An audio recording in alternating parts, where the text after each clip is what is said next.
good evening, CRA. It's good to see all of you. I know we're all in some different time zones. For me, it's 6 p.m. Central, but today I just wanted to do something just a little bit more open and do kind of a Q&A on foam and coatings, or if there's anything Q&A real heavy on the sales side that you guys would like to ask me, I'm totally okay with that. I know that we did get an initial question that came in from Drew McCormick to Chelsea, and I'm curious if he's on here because, oh, there you are. All right, perfect, because I didn't want to answer one and it not go to the guy that took the time to write that. So it says here, question, I'm familiar with applications over metal and mod bid, but can you apply it over EPDM and TPO roofs? Or basically we're asking about single ply roofs. And we're talking about foam and coating, correct? So one slice at a time here. Let's talk about coatings. So you absolutely can apply fluids to single ply. Now you mentioned two different types of single ply in there. You mentioned EPDM. So let's start there with the EPDM. One of the largest challenges that you're going to face when trying to applicate or restore or envelope an EPDM roof is getting it clean. Over every other roof system, you will spend more time cleaning that system than you will anything else. So what I typically price for and prepare my clients for, because I'm huge on set the expectation, is that you're probably going to have to wash this thing with 4,000 PSI and turbo tips 2, maybe even 3 times.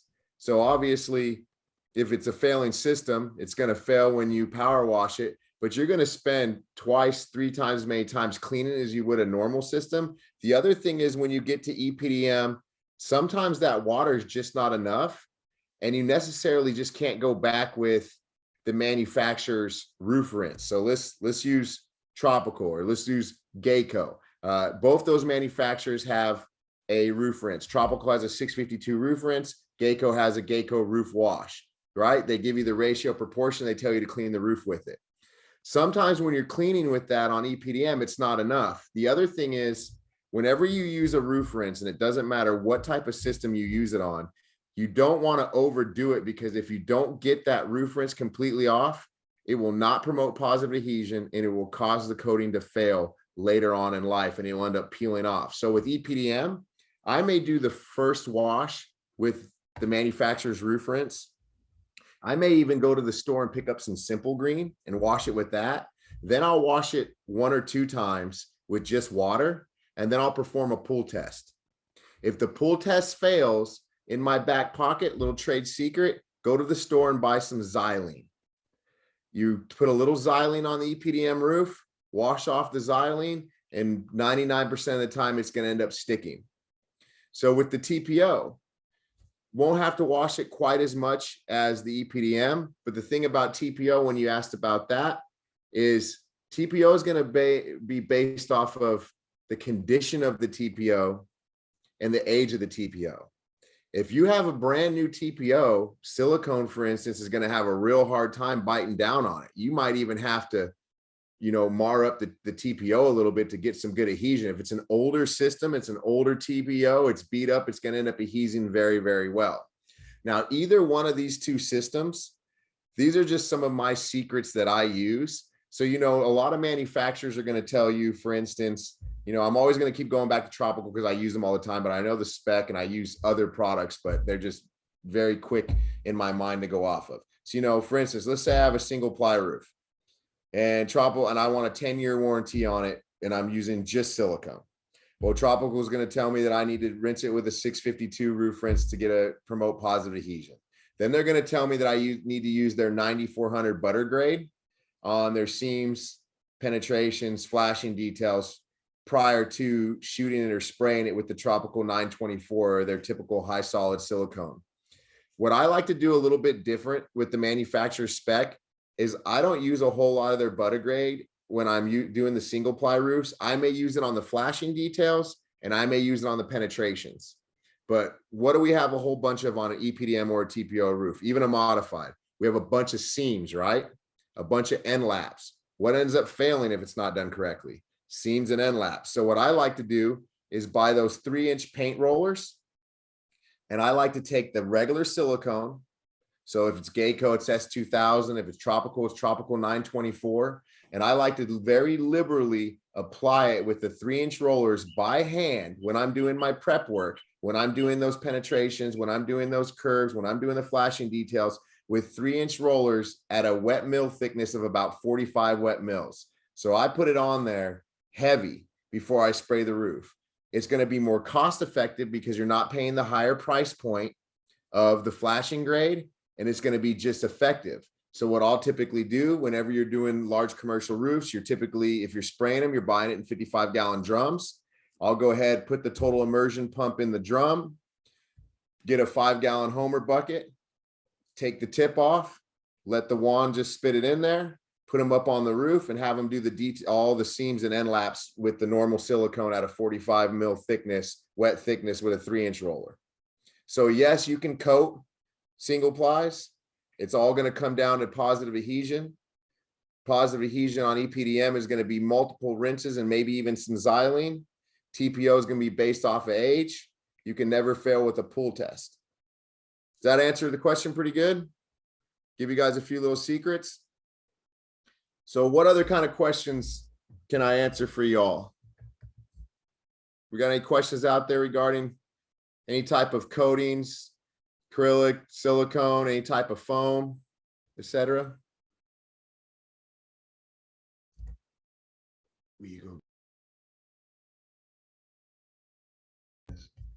Anybody? All right. Well, let me ask you this. Those of you that I can see on here, how many of you are currently using coatings? Okay, so you're using them a little bit there. True. Okay. I know Eric's on here. I know he's got one in process right now. All right. Are any of you on here? No coatings here with Scott. Okay. So let me ask this. There's not a lot of you using coatings, and I'm not on here trying to solicit coatings. I do all kinds of different systems, and I say this all the time. Foam and coatings is not the solve all for every roof system. Every roof system has an efficient system for the client's investment. So let me ask, what is one of the reasons that you're not using coatings? Would be a good question. Jonathan, it's Christina. Christina. Thank you for the info. I have kind of a question, and I guess one of the reasons that we typically don't use it is because we live up in the Midwest, up in Minnesota. And I guess our understanding overall of it is that it's not great in colder climates. Can you kind of speak to that and talk to what different types might be good roofing system for us to use up in the Midwest? Yes, ma'am. And that is an incredible question. And let's kind of dive into that here for a moment. So I've been mentioning foam and coatings. So foam, there's 3 different types of foam that's made. There's 2 different blowing agents. We won't get into that because you guys, I'll bore you and you don't want to talk about it. There's HFO and HFC. One's a green approach. One's being ixnayed by like 2023. It's all slowly moving over to HFO. That's just a blowing agent. I don't really believe any of it's green in my personal opinion because it all has isocyanate in it. But hey, what do I know? But as far as foam, you have your Arizona Slow, which is your summer grade for where it's real hot. Texas, the middle of the summer. Arizona, middle of the summer. Then you have your mid grade, which I would use during prime roofing season in like Colorado or places that have real winters. And there where you live, they have what's called a winter grade. And that's a winter grade foam, which can be applicated in cooler temps. However, foam manufacturers, when they're selling you foam, are going to tell you, you know, you can put this on in 50 degrees with the winter grade. In my opinion, the foam doesn't really heat up to the surface and start making itself and yielding where it's cost effective to your about 55 degrees or rising. And the other thing is you may need to shock the substrate. Let's say, for instance, it's cooler, it's 55 to 60 degrees, which is kind of cool, and we're hitting a metal roof. Well, that metal is going to be cold. That foam is going to take longer to rise and cure. So therefore, it's not going to yield as much out of the set. So you may want to spend a few dollars in a thermo primer, hence the word thermo. It hits the substrate and it heats it up. That way, when the foam goes to hit it, it can yield at a better rate. So if I was where you live and the temperatures were in the right, I would feel safe using a winter grade. Now, coatings, in my opinion, because remember when we talked about foam, or even if you're not using foam, if you have foam, the only thing it doesn't do is it's not UV protectant, right? It'll do all the heavy lifting. It's monolithic, it's waterproof, but the sun will burn it up and turn it orange. So we got to put some type of sunscreen on it. Or if you're just not having any foam in your application, which is pretty common because coatings are definitely more common than foam systems, and a cooler temps, the only thing I feel confident with is silicone. Now they say, I haven't done this from personal experience, that you can apply silicone in 0 degrees. Well, you'd have to heat the barrels pretty good, and I don't know anybody who wants to be out there with their hands all frozen on top of a roof. So we usually don't like putting silicone down personally, just because of how cold it is. Anything colder than 45 or 50 degrees, it's just too cold, but the product does work. It can be heated. It is backed by the manufacturer to put down in very cold temps like that. It is non-sacrificial. It will still cure, but it will stay tacky for a lot longer than it would if you had higher temps. So to answer your question, I would not touch any foam in your area unless it was a winter grade. And if you really didn't even want to go that route, because you hear some of the things, oh, it could crack, it could do this, I would stick directly to silicone, and silicone would be your go-to for where you're located in colder climates and applicating in a cooler part of the year. Does that answer that for you? It does. Thank you so much. We are actually doing a silicone project that we're starting next month. But I guess just to piggyback quick off of that. So of course, application in the summer climates, but if I were to be, you know, providing some details to somebody that's interested in it, what would I expect to tell them as far as, you know, how it holds up in the winter and what are maintenance things they can do in the winter to ensure that it does hold up? You know, silicone, I'm not sure how familiar you are with it, but when it gets wet, is extremely slippery and dangerous. So because it can be applicated in cool temperatures and held up to cooler temperatures in winter and in the northern part of the United States, I've had lots of clients say they want to go with it, and even like ski town areas. But then when they say, can we shovel the roof off?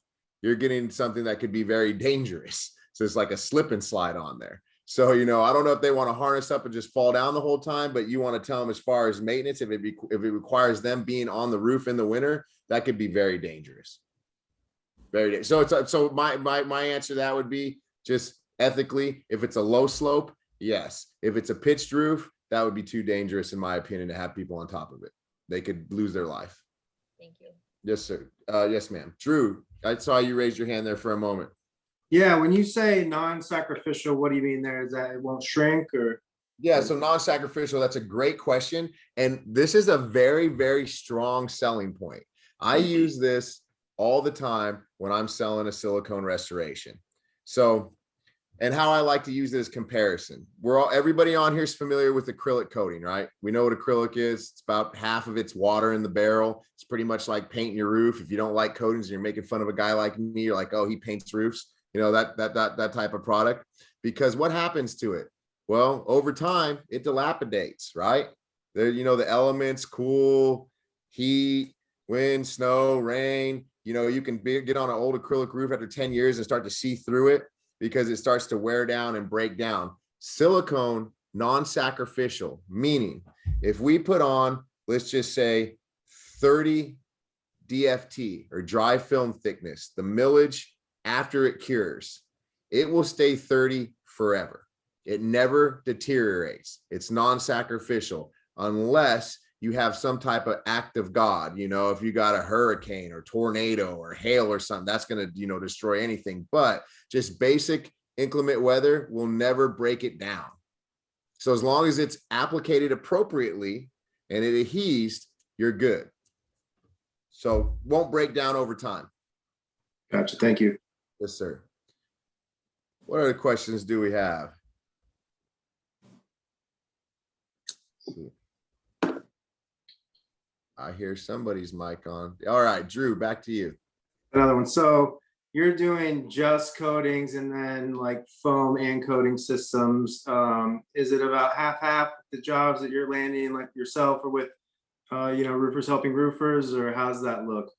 So little bit about kind of what I'm doing and me. So I do my workload for one is broken down probably fluctuating between 60 to 70% roofers helping roofers, the rest just large retail commercial. And I might get 1 home run, 2 home runs claims an entire year.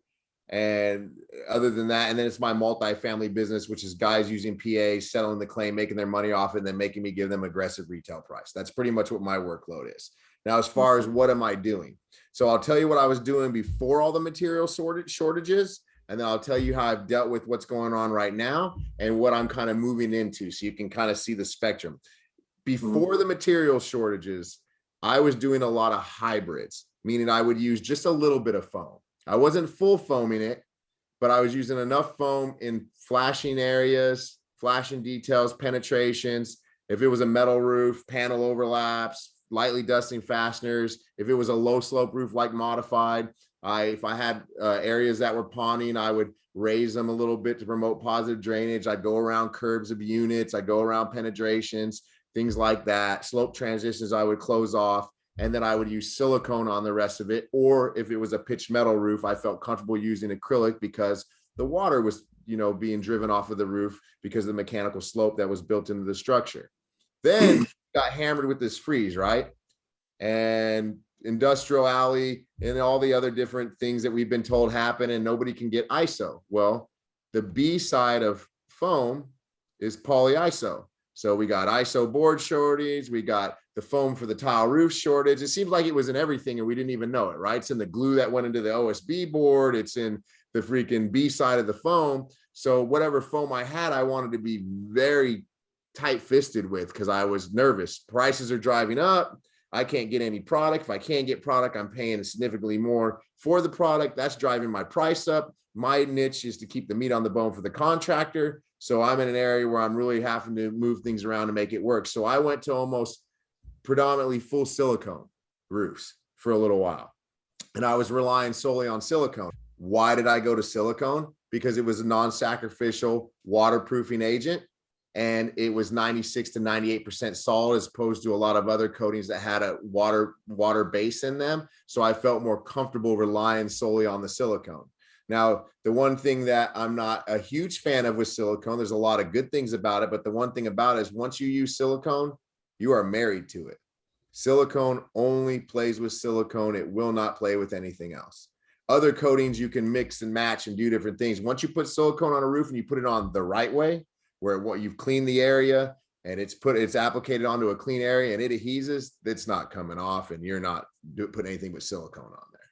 So I went to silicone for a long time. Then some products started coming back, some didn't come back. Everybody said they could get foam, but then nobody could deliver on the foam. Then it was this price. Then when I paid for it, it was significantly more. So then I hoarded up a bunch of different foam and I went back to hybrids, to where I was using a little bit of foam as needed to feel more comfortable in the areas that I wanted to do heavy lifting, and then going over it with either acrylic or silicone based on the type of roof that it is. And now I'm getting back into full foam roofs. But the only thing that I really full foam anymore, to be honest with you guys, is gravel buildups. Nobody can ever get them bought. Nobody wants to pay to rip them off. God forbid they got coal pitch in them or something like that. So what do? We hydro vac them, which means they push a large bell across the roof surface, sucking up the gravel that's on there, lightly shooting moisture onto it to clean it. Sometimes I still have to power wash it once when I'm done. I'll put down 1.25 inches, 1.5 inches of the closed cell SPF, and that'll do all the heavy lifting. And then I'll shoot it with a couple coats, cross hatch of acrylic, and call it a day. That's really the only time that especially right now, that I'll do a full foam system. Or if somebody just wants to burn some money and pay the tab, but I'm really into cost efficient roofs. That's just kind of my business model. So I don't get a whole lot of that. What other questions you guys got?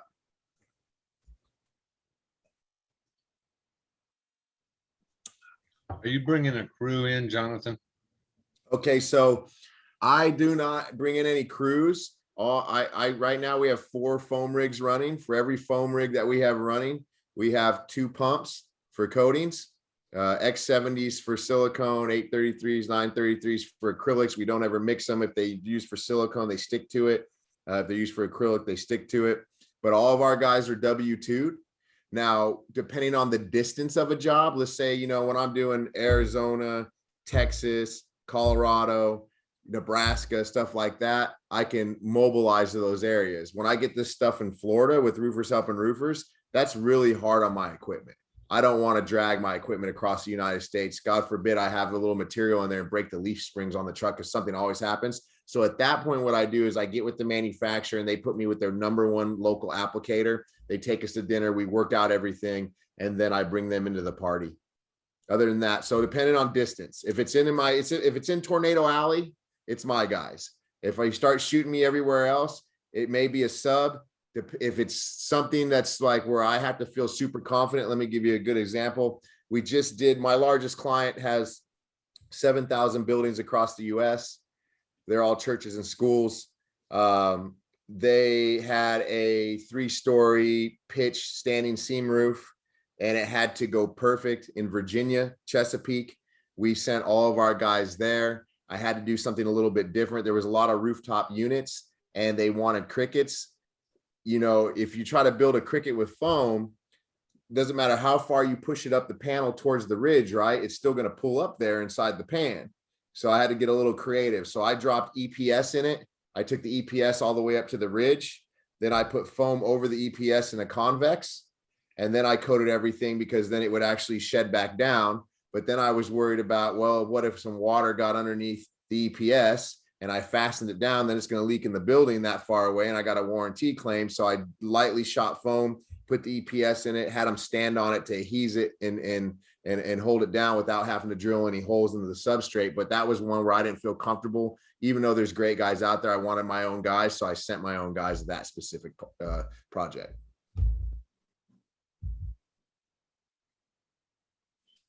Yes, sir. Thank you. When you're dealing with like big clients like that, you said they have like 7,000 buildings across the US. Do they typically have, maybe like know-how and then authority to tell you like certain things they want like that? Like you said, they wanted crickets. Like, do they have construction managers that are really hands-on? Like, how's that look? So, when I'm working with somebody that has 7,000 buildings and assets, so we're talking about multi-billions of dollars of assets, they will pay good retail money, but they want very high quality craftsmanship done. So for instance, sometimes when we get on there and we know we're going to get a roof, and I think we've all experienced this, but I can definitely speak for myself.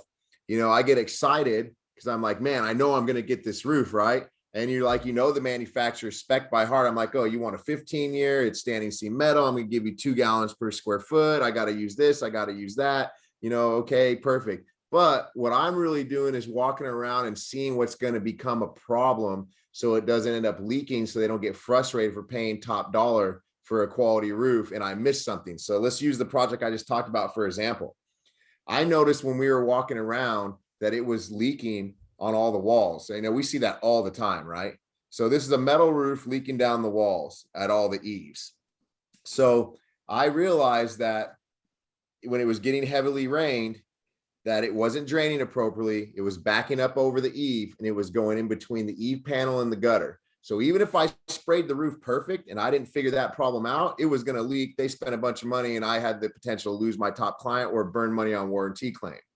Most of the time, what I've realized in that scenario, not every time, but this is one thing I always recommend with commercial roofs: change order or budget in to snake all the drains. What did I have? I had 4 downspouts on each side of the eave. It was a big gable, and the drains went all the way down the parking lot, and then they did a 90 in the parking lot. We paid $800. They blew out all those. It allowed the maximum water flow through it. And I had the guys put on disc gloves and get up in there and seal them between the panel. There hasn't been any problems yet. The main problem was they had water bottles and junk stuck in the drains that you couldn't see until it went into the 90, and then the water could flow. But if I didn't catch that, I would have been flying back and figuring stuff out. But I've paid what we say all the time in class, the dumb tax, right? So I, unfortunately, in the past have not thought about that. And at this point, I always check the drains because it's such an inexpensive, simple thing to check that will make you look really good and competent with your client. And then like the crickets, they kept bringing up crickets, and I didn't want to say, well, I can build crickets, into anywhere up the slope, but wherever I stop at, it's going to pool up in the pan. And we don't want water sitting on the roof. But that's when I came up with the idea of the EPS all the way up to the ridge and then convexing it with the foam. So it really comes down to just dissecting the roof and allowing the problems with the roof to give you the resolutions to make sure they get a good system. You can have spec written by an R&D department, and half the times the guys are they're just desk jockeys, you know, writing out all these specs you're going to follow, but you got to let the roof tell you a story to make sure you resolve any issues on it so you can look like an all-star and keep the raving fan culture with your client.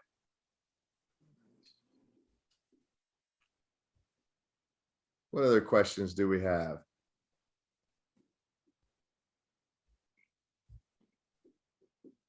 Any questions for anything sitting heavy on commercial sales? So I'll tell you kind of what I feel are my strong points. And that way, if something you may have questions that are in those strong points that I can answer, that'd be great. So obviously foam and coatings, right? And then I feel like commercial sales and I feel like marketing.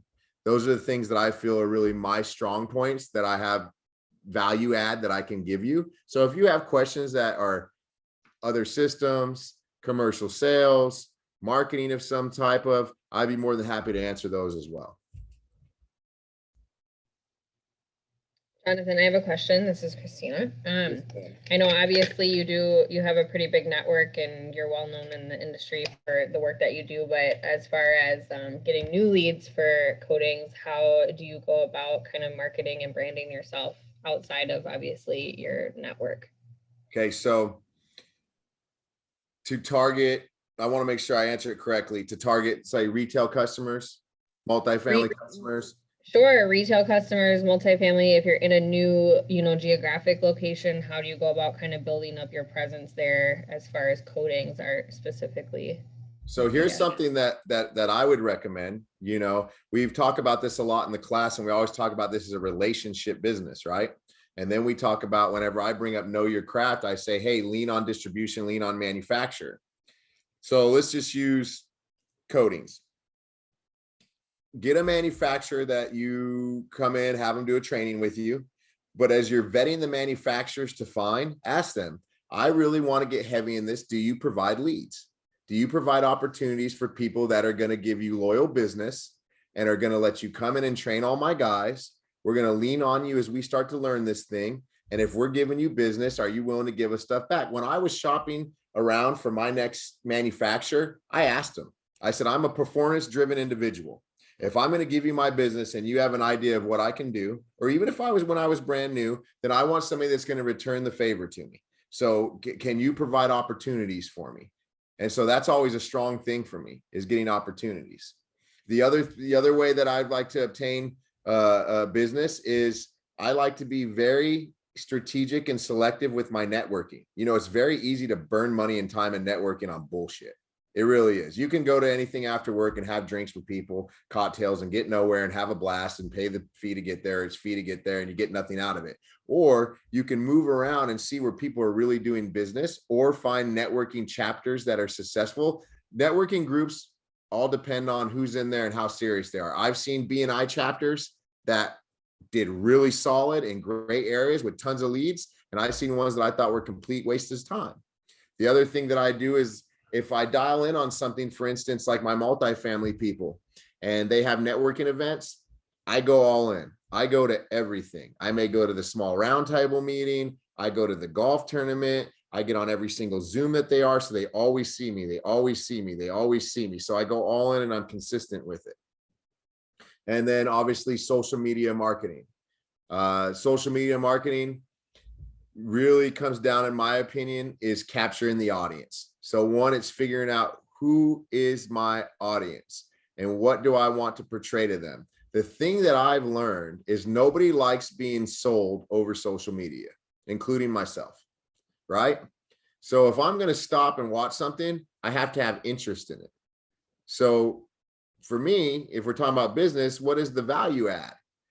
I find that if you are documenting something that you're doing that brings value to the audience and it's quick to capture them, maybe even sends a link to a longer form in YouTube or something along those lines. If you can get them to stop scrolling, capture the audience and give them value without them having to give you any type of monetary compensation, that is how I've found you can earn clients fairly easily over time with consistency in the social media realm. And I've also learned that what we think works going to be the greatest video doesn't always work. And what you don't think is going to work ends up being a hit. You know, I bought, this is stupid, I don't know why I'm saying this, but I bought a stupid Superman cape. And I'm not going to tell you guys where the video's at because it's embarrassing, but it's funny. And I put on, I bought a nice Superman cape too from Amazon. And I was like, I'm going to be stupid because this plastic monkey I had worked really, really good. And people loved him. His name was Spoony Bub from Up Above. And I got like 800 to 1,000 views, and I sold a few roofs off of it and all that. And it worked great. So I was like, oh, I haven't done anything silly in a while. I did the COVID. I did all these different things. I get this cape and I jump out from behind an AC unit, a big unit. It's like the size of a Volkswagen Bug. And I flip around, you see the S, and I turn around and I said, I'm Silicone Man. And I've saved another roof from replacement. And I thought for sure this thing was good. People were going to laugh at me and then they were going to contact me. I did not get that many views. It was super embarrassing. And I would use other words to describe myself, but I would not be politically correct. And I just was like, why did I do this? I can't believe I did this. And it did not work. It was a flop. And that was just recently. But I thought because the Spoonie Love worked, it was going to be great, right? Now I got as a stupid video, people can make fun of me whenever they find it. So it's finding what works. And what you think is going to work doesn't always work. That did not work. So, you know, just sharing my story with you on that. Does that answer your question? Good stuff. What other questions do we got? We got another 20-something minutes here. Let's use our time. Any commercial sales questions, any marketing questions, foam and coating, other system questions. How's everybody been doing? We've had any wins lately? I mean, I know we had one commercial roofing academy student who I've been talking to that's getting ready to do a silicone tune-up on 400 squares or 40,000 square feet of EPDM in Houston. That's pretty cool. I think that's a win. It's not the full roof, but you know what I like about it? He's not sleeping on commercial repairs and he's getting himself a pretty significant repair. He's becoming a vendor for a company that has multiple large buildings. Who else has been on some commercial, bidding out some commercial? Anybody else? She's shaking her head right there. All right. They got, 3? Nice. That's what I'm talking about. Hey, Jonathan, it's Brandy. My camera's not on. Oh, hey, Brandy, how are you? Good. Hey, I've got a question. Do you have a process or a set of guidelines that you use when you're going out to look at a system that's kind of a hard and fast rule, or something that you would give a sales team to say, if you're looking at this, it's a candidate for a coating. If you see X, Y, and Z, we really just need to start talking about replacement? So that's a very good question. I dealt with that before I got on this Zoom call today. And here's the one thing we try to stay away from with foam and coatings. If the roof is waterlogged, it's not going to be a good candidate. Now, if it's just a little bit of water, we can cut the section out, we can deal with it. That's all right. But if we're waterlogged, you want to look at waterlogged properties.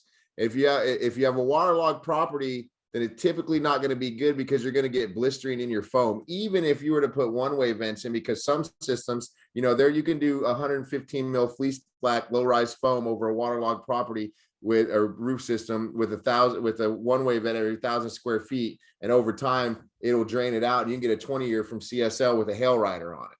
Now, if you went to put foam over that entire thing and that moisture tries to come out even with the one-way vent, it's going to make it blister. Same thing with the silicone, so it's going to end up failing.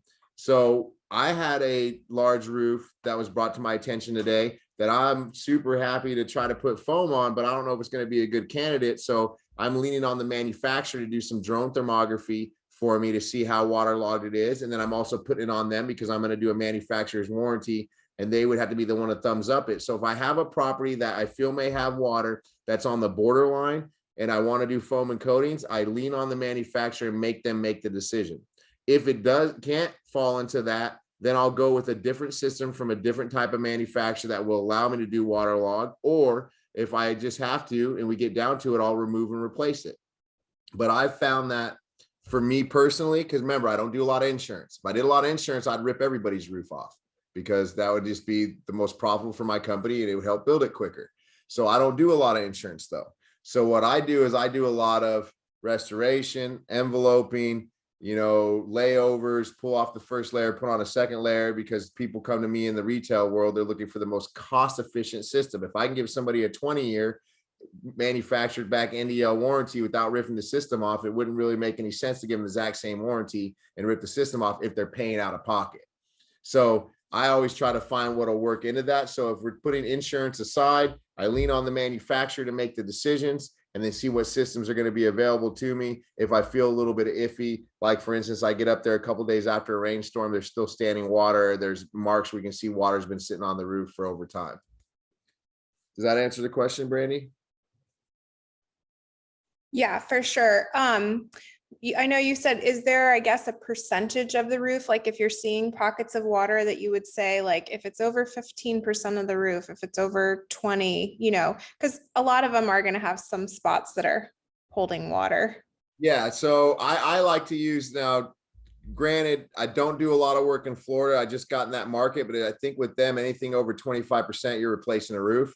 I'm not, I'd say, a super savvy Florida contractor. I just started in that market, but I from the couple I've been working on, that's what we've been told.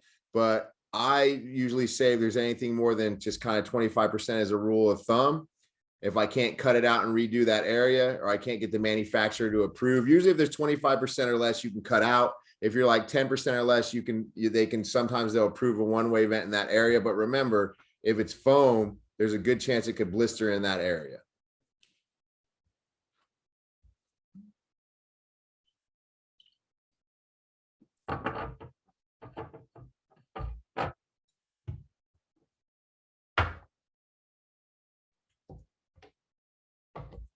Questions?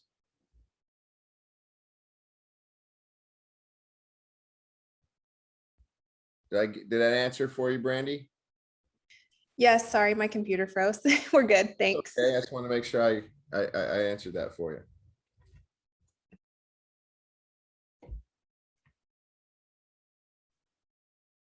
Anything else? It's went quiet on me. I feel like I got in trouble and everybody's watching.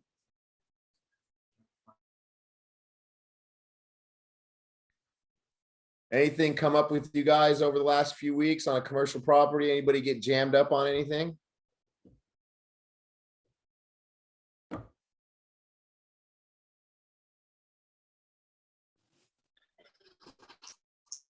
Jonathan, this is Brooks. We've got about 1,800 square apartment building we just finished doing inspections on.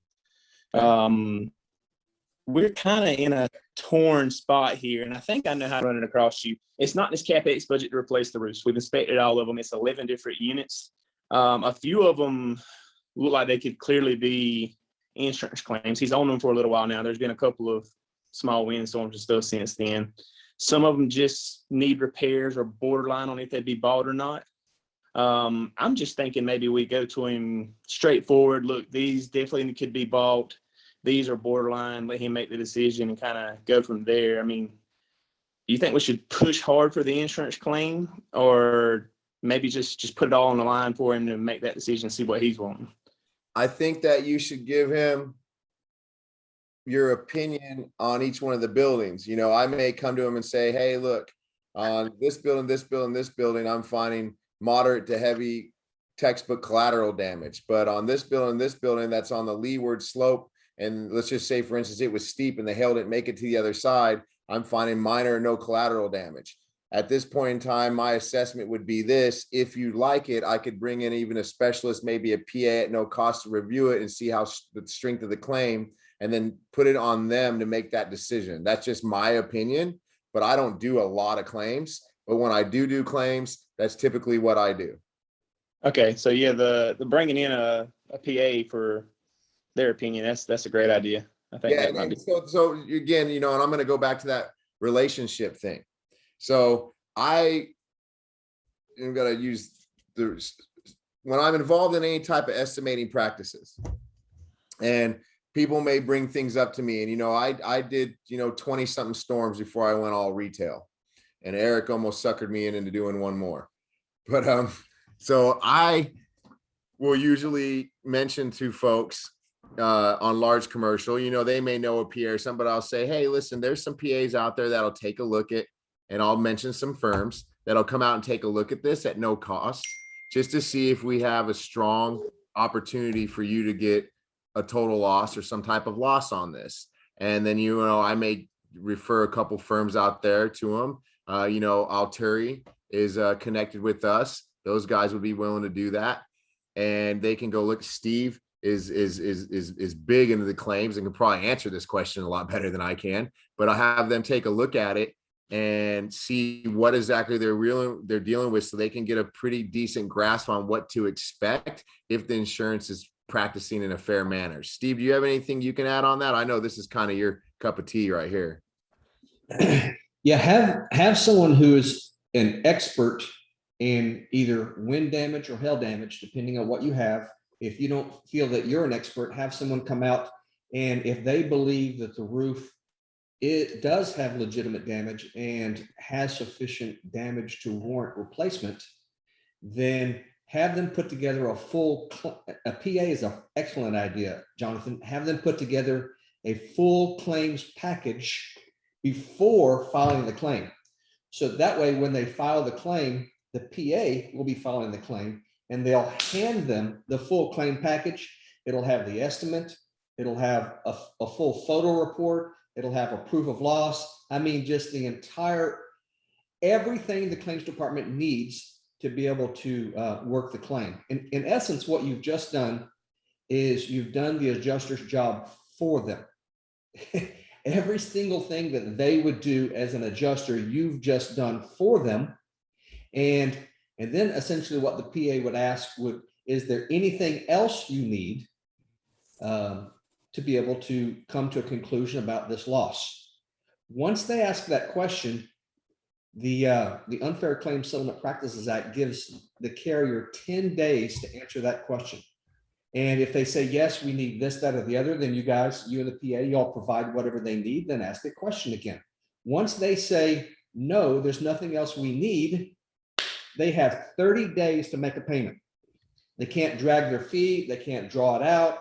They have 30 days to make a payment. So if you, I mean, who wants to be months and months and months in a deal and the carrier drag the deal out and delay and play all those, you know, musical adjuster games and all that. So if you handle it that way, hiring a competent PA firm like Alteri is an excellent idea.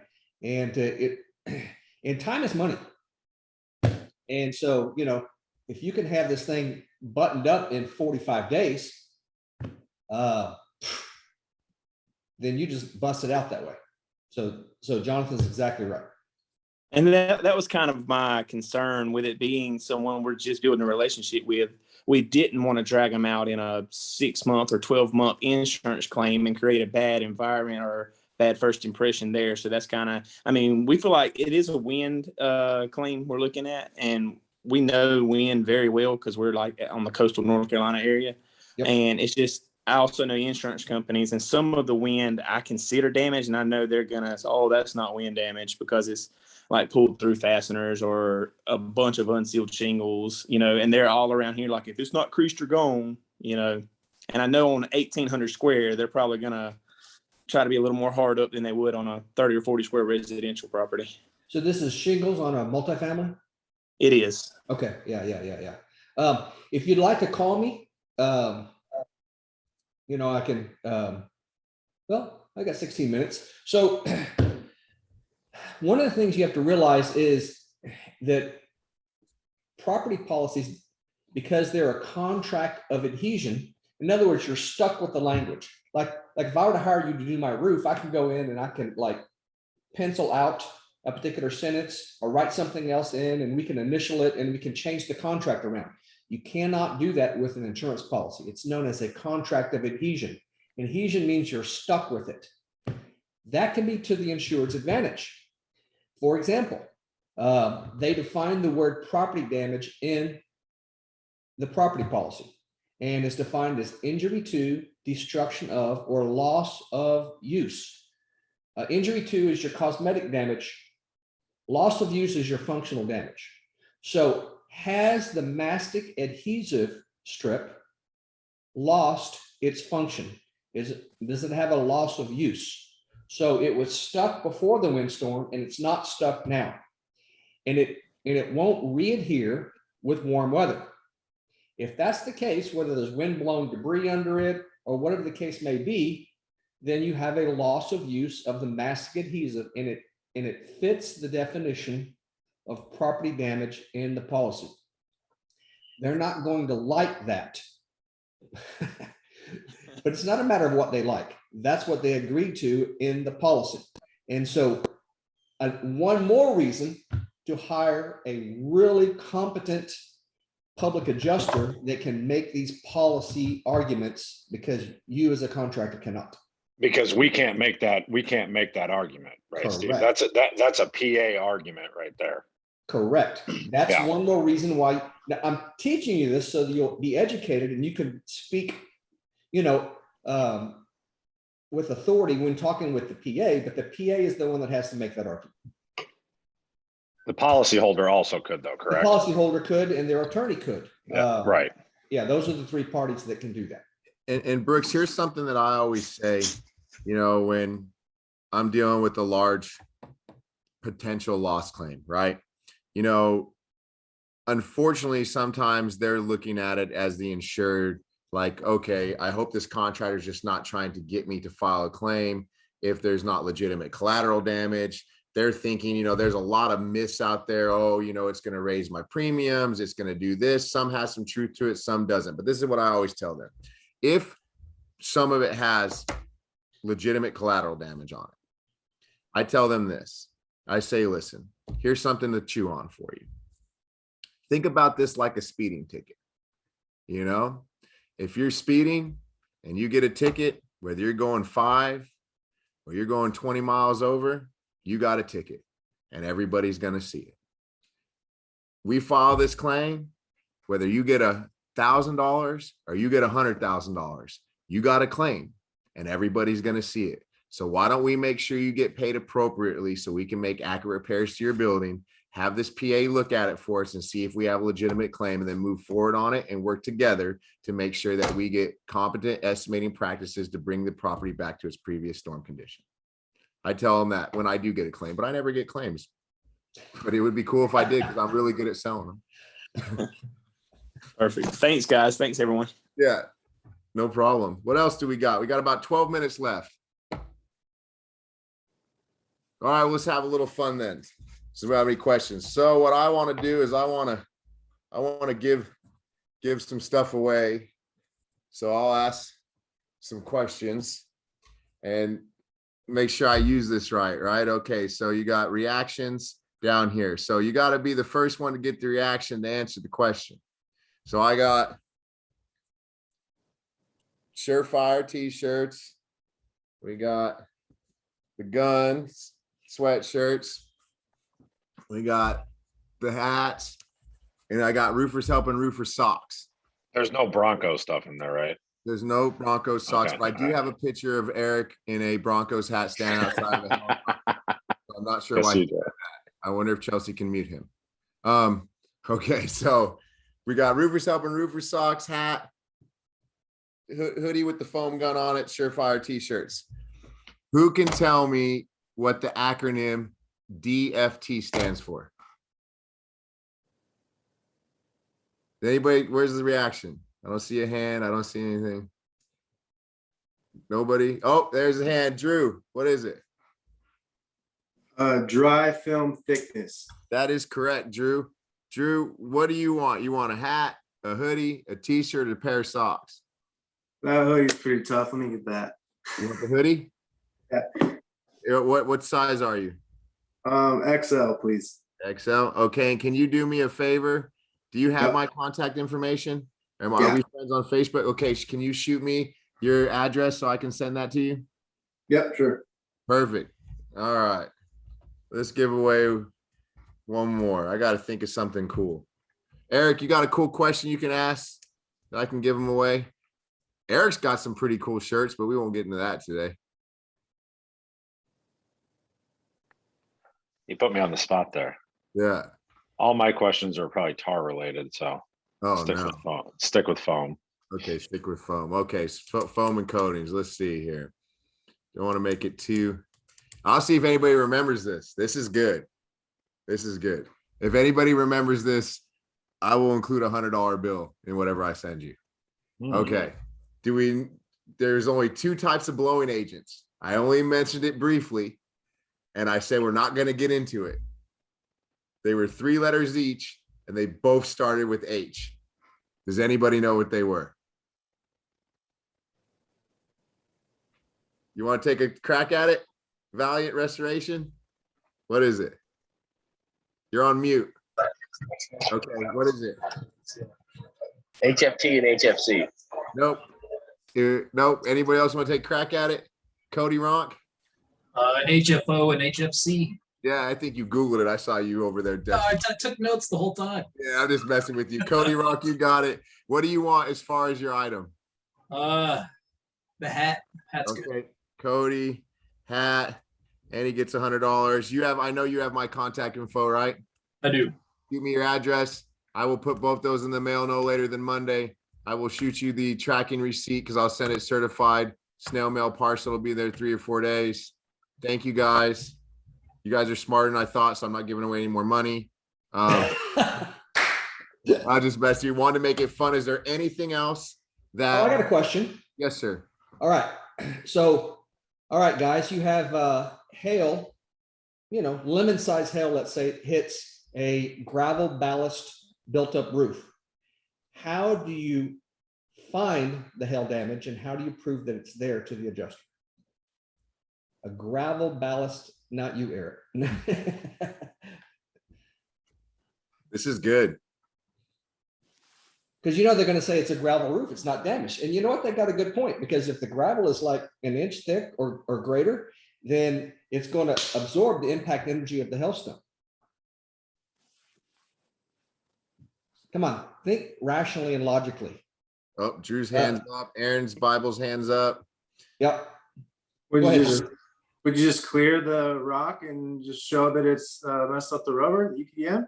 You're getting very close. So you take a push broom and you push the gravel ballast away on it like a 10-foot by 10-foot area, and you try to get as much gravel off of it as you can so you can get to the flood coat. Okay, so you're a third of the way there. Then what would you do?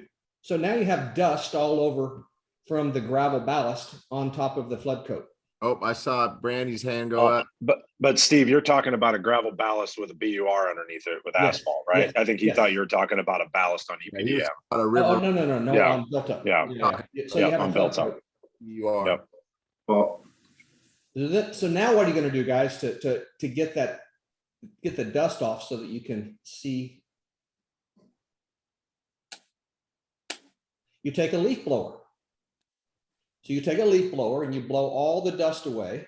Now there's another trick, and you can use this on shingled roofs as well. You can get one of those garden pump sprayers like you get at Home Depot and Lowe's and fill it up with water. You can do this with shingles, by the way, if you're having trouble seeing some of the hail strikes on a shingle, and you wet it down, and those hail hits will just pop.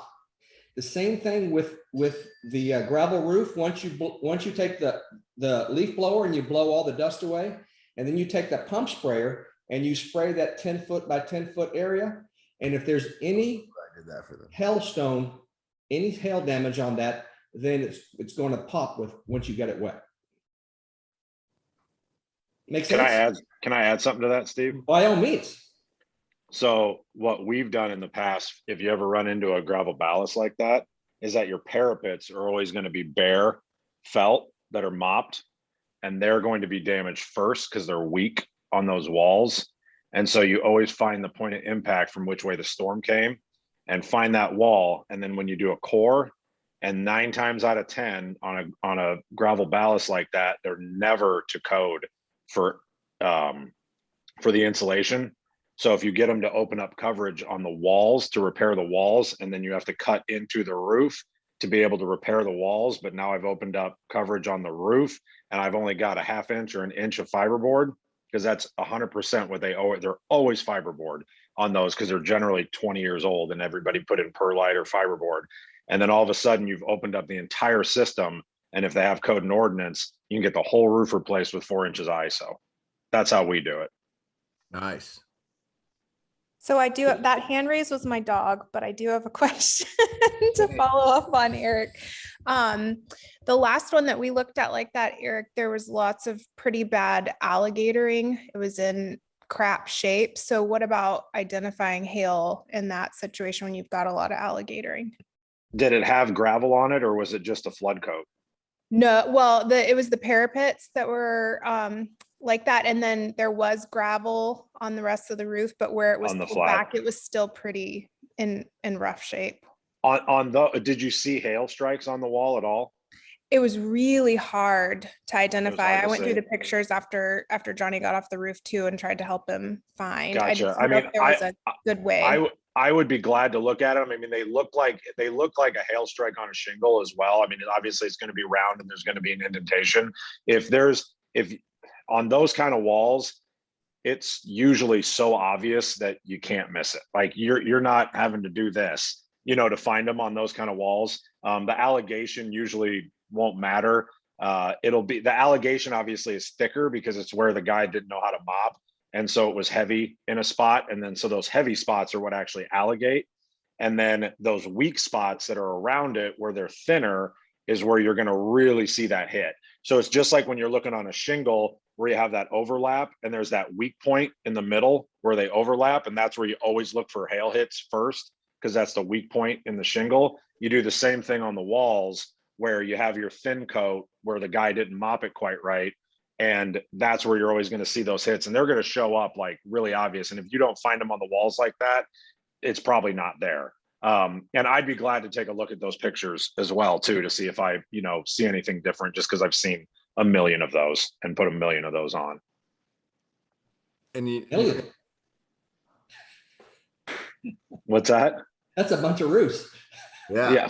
All right. Well, yeah, okay. All right. Maybe not a million, but it's been a lot. And It's been a lot. One of the And I'm old. I've done in the past too is, you ever been on a gravel roof, you had large hail in the area and you can see where the hail came and hit and the ballast hit out to the side and you just got this spot there and it looks like somebody chipped away some coal, right? Another thing that you can have done is you can have a test square cut out right there, flip on the other side, and you're going to find the fracture on the other side of that. And that's how you get the roof bought as well. And it's always going to be bare around like AC units and pipes, any penetrations that come out. Rarely do guys shovel gravel all the way up to those. So you're almost always going to have like a 2x2 area around all those penetrations. That's the first place I go to try and find an impact around those areas. Because if they admit that that's damage, then they have to open up coverage to repair that area. And then we get back into the same argument that we had on the parapets. Yes, sir. Any other questions? Told you we get a tar question.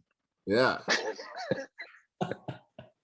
All right, you guys, that was good. Everybody get some value from this? Yeah, everybody's shaking their head. That's good. Even if you didn't, shake your head anyway. All right. Well, thank you all. I appreciate you carving your time out to come and learn with us, and look forward to the next one. Oh, yes, sir. So I spoke with Bill Johnson again. Bill Johnson is 80 years old. He's been roofing since he was 14. His company in Waco, Texas has been doing commercial roofs since 1941. So he's agreed to come and be one of our first experts that's been doing this for decades, to do a webinar for you guys to teach you the things that he's learned over decades and decades, literally decades and decades of doing commercial roofs. And he's going to open up for everyone to have all the questions that you'd ever want to ask him. So we'll be in touch with you guys and let you know when that's going to be. If you can come to watch it live, then you could participate in the question and answer part. And if for some reason you're not able to do that, then we're going to record it so that you can see that later. Awesome. I bet he'll have stories about putting burlap on walls like we did. Horsehair. Yep. Cool. Cool. Good. All right, everybody. Good job, guys.